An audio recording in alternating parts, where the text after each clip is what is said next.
Srdačno pozdravljam i tebe i sve kolege sa Staroslavenskog instituta, ali i sve naše goste uzvanike na ovoj virtualnoj Metodovoj rođendanskoj proslavi i zabavi. Ja ću sada podijeliti svoj ekran da možete pratiti moju PowerPoint prezentaciju.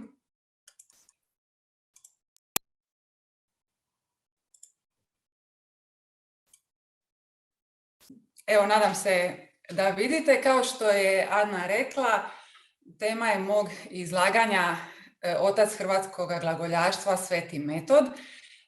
Ovo sam izlaganje podijelila na 3 dijela. U prvom dijelu ćemo čuti koji je to jedinstven doprinos Metodov Čirilo-metodskoj misiji. U drugom dijelu će biti riječ o tome kakve su to veze između Metoda i Hrvata. I bio bi red, budući da je ovo rođendanska proslava, da čujemo malo i slavljenika, pa ćemo u trećem dijelu čuti što to Metod poručuje ni manje ni više nego slavenskim vladarima. Pa krenemo redom. Nemoguće je govoriti o Svetom Metodu, a da istovremeno ne spomenemo i njegova mlađega brata Konstantina Čirila, i isto vrijedi i obratno, jer njima dvojici dugujemo jedan od najvažnijih darova koji su Slaveni primili u svojoj povijesti, a to je dar pismenosti, dar pisane kulture, dar jezika, pisma, liturgije i vlastite crkvene organizacije. U 9. stoljeću, kada se to sve dogodilo, je to značilo da Slaveni postaju punopravni članovi europske civilizacije, odnosno oni postaju djelatni subjekti europske povijesti i to ostaju do dana današnjega. Ono što primjećujem kada mi danas govorimo o Svetoj braći jest to da je nekako Čiril više na cijeni. On je glavna zvijezda ovoga dvojca, dok Metod ostaje nekako uvijek po strani. I ovaj nas dan upravo obvezuje da posvijestimo da su obojica jednako važna i da su obojica svojim jedinstvenim talentima pridonijela uspjehu misije među Slavenima. Kada bih u nekoliko riječi trebala objasniti razliku između Konstantina Čirila i Metoda, onda bih rekla da je Konstantin bio kreativac, a Metod je bio operativac. Isto bih rekla da je Konstantin bio srce misije, a Metod je bio mozak misije. I isto bih rekla da je Konstantin bio tvorac glagoljice, a Metod je bio borac za glagoljicu. Konstantin je znači onaj koji svojom kreativnošću stvara novo pismo, on je taj koji ima retoričke vještine, koji ima teološka znanja, on je taj koji svojim i lingvističkim i filološkim znanjima oblikuje taj prvi slavenski jezik. S druge strane je Metod onaj sa upravljačkim i organizacijskim vještinama i talentima i u tom smislu je pravi sin svoga oca, zato što je i njihov otac zajednički, naravno Leon. On je bio visoki službenik bizantske civilne i vojne vlasti. Metod je imao pravničko obrazovanje i imao je iskustvo arhonta, odnosno upravitelja jedne bizantske pokrajine koja je zapravo bila slavenska pokrajina, i to mu je iskustvo izvrsno došlo onih 16 godina kada je ostao sam. A ostao je sam zato što Čiril umire 869. godine, a Metod preostalih 16 godina svog života posvećuje tome da glagoljica i starocrkveno-slavenski jezik zažive među Slavenima i da budu priznate od rimskog biskupa, odnosno pape, koji je imao jurisdikciju nad slavenskim kneževinama Moravskom i Panonijom. Operativac i kreativac su dobitna kombinacija za velika djela. Pokazat ću vam još nekoliko sada tih parova. Evo jedan fikcionalni. Vi svi znate i koji ste čitali knjigu i gledali filmove da Frodo ne bi uspio donijeti taj prsten do Mordora, da nije bio Sam tu da ga izvuče iz onih najvećih nevolja, a i sam roman završava sa prikazom Sama i njegove obitelji. Znači, on je ono zadnje što nam Tolkien daje od te priče. Evo još jedan primjer iz stvarnog života. Vi znate da je Luka Modrić vezni igrač, a Karim Benzema je napadač. I uzalud bi našem Luki bilo što igra tako lijep nogomet, da nije tu Karim koji će pročitati njegovu akciju, koji će shvatiti što on želi i uputiti loptu među vratnice. Ono malo što ja znam o nogometu je to da nije to izbor za mis pa da se gleda tko igra ljepši nogomet, nego se samo računaju golovi. Što nas dakle uče ovi parovi operativaca i kreativaca? Pa uče nas to da ako ste operativac, pronađite kreativca, ako ste kreativac, pronađite operativca i stvarajte povijest, jer živimo u vremenima koja vape za tim da povijest bude stvorena, upravo onako kako su je stvarali i Metod i Čiril, obojica jednako važni i jednako relevantni za uspjeh misije među Slavenima. I sada, kakve su to veze između tog operativca, svetoga Metoda i Hrvata? Metod se smatra ocem hrvatskog glagoljaštva, ali treba reći da bi se on komodno mogao smatrati i ocem ukupne slavenske čirilometodijane i upravo zbog tih 16 ključnih godina koje je on posvetio da zaživi ta glagoljica i u tih 16 godina je on skoro 3 godine proveo u zatvoru, odnosno zatočeništvu u koje su ga bacili članovi franačko-bavarskog klera. Da je Metod bio taj mozak cijele akcije nam govori i jedan povijesni izvor na latinskom jeziku koji se naziva Pokrštenje Bavaraca i Korušćana. Taj izvor je nastao u 9. stoljeću i u njemu se uopće ne spominje Konstantin, nego se kaže da je Metod neki Grk Metod na nedavno izumljenom slavenskom pismu počeo prevoditi knjige s latinskog jezika. Da bismo to shvatili, mogli bismo se sjetiti da je to 9. stoljeće, znači ne da nema interneta, nego nema tiskane knjige i informacija se gubi, tim više što je Konstantin preminuo u Rimu i pokopan je u Rimu, a ovo se sve događalo u Moravskoj i u Panoniji, odnosno u središnjoj Europi.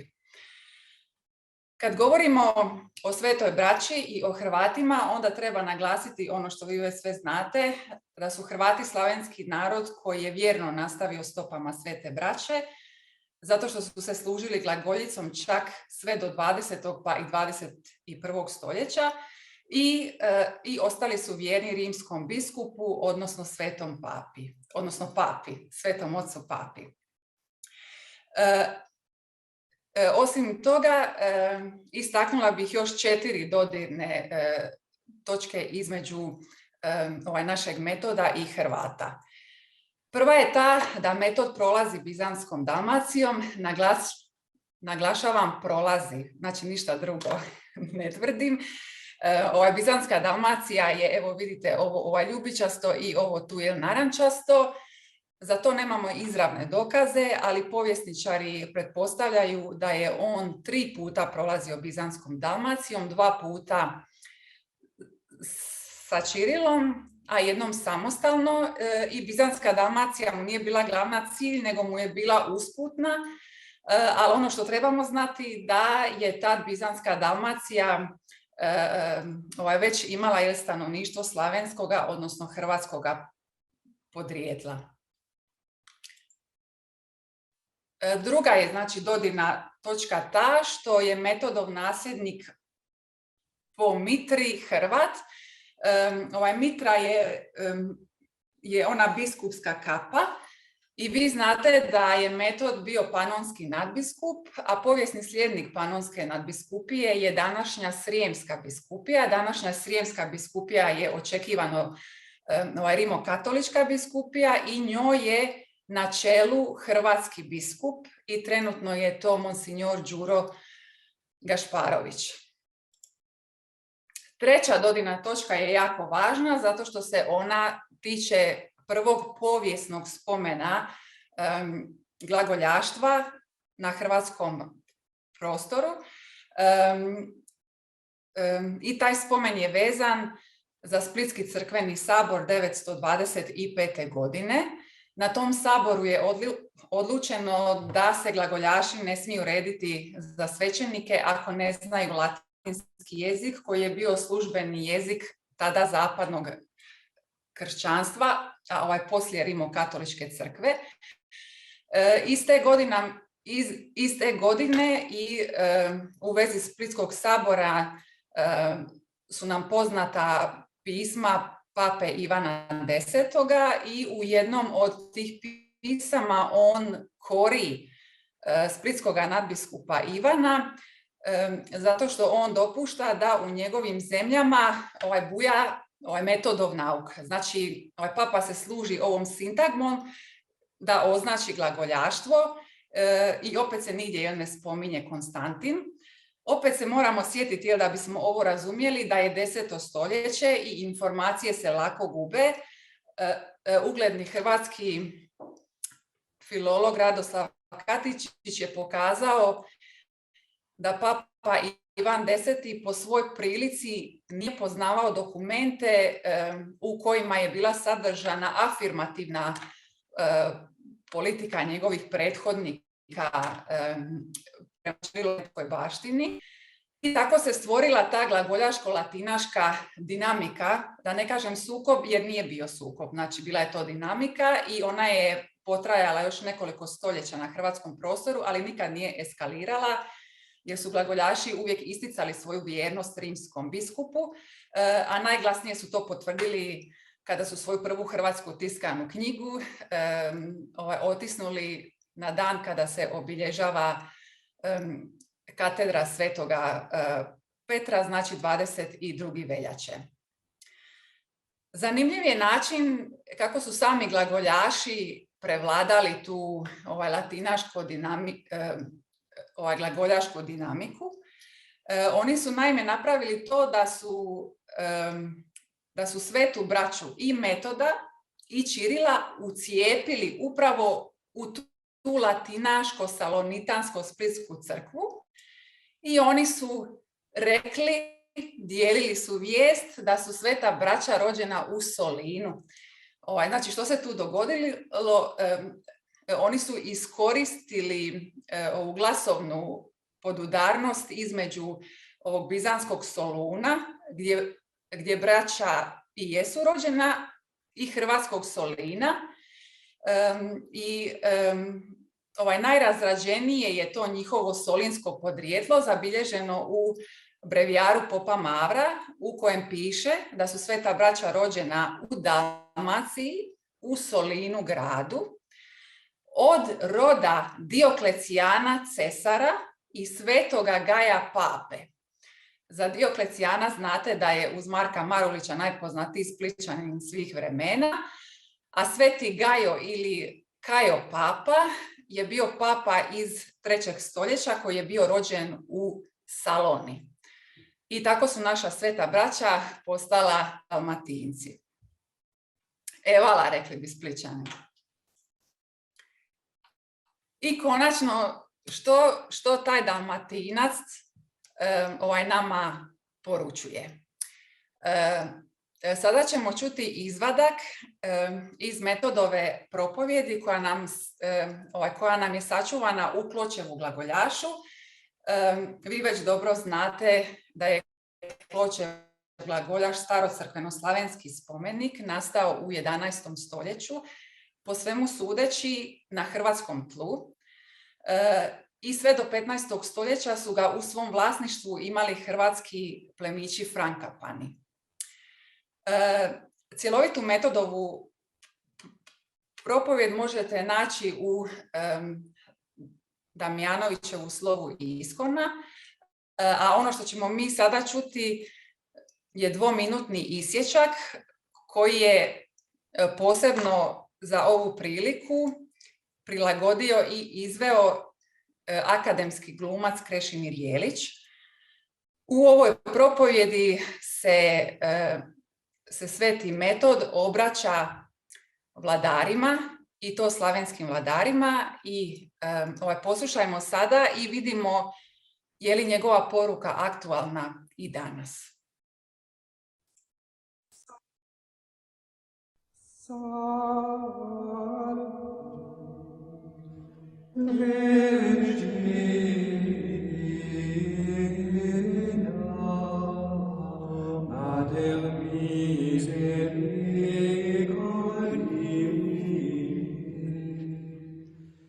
Ljubite pravednost, vi vladari zemaljski.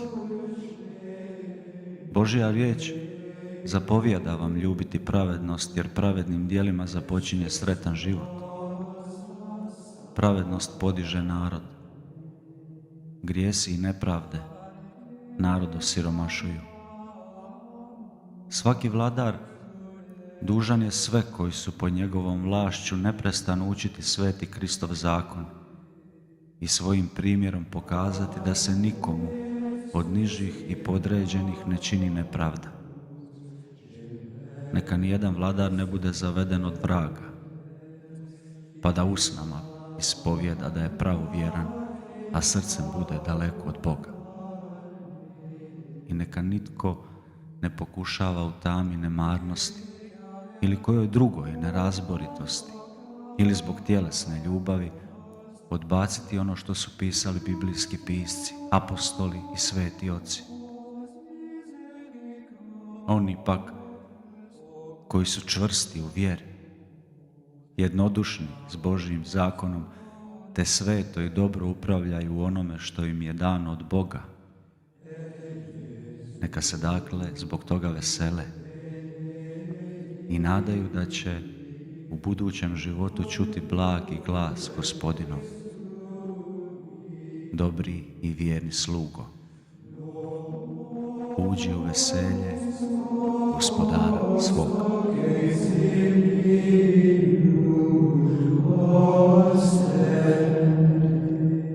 Ljubite pravednost, vi vladari zemaljski, jer pravednim djelima započinje sretan život.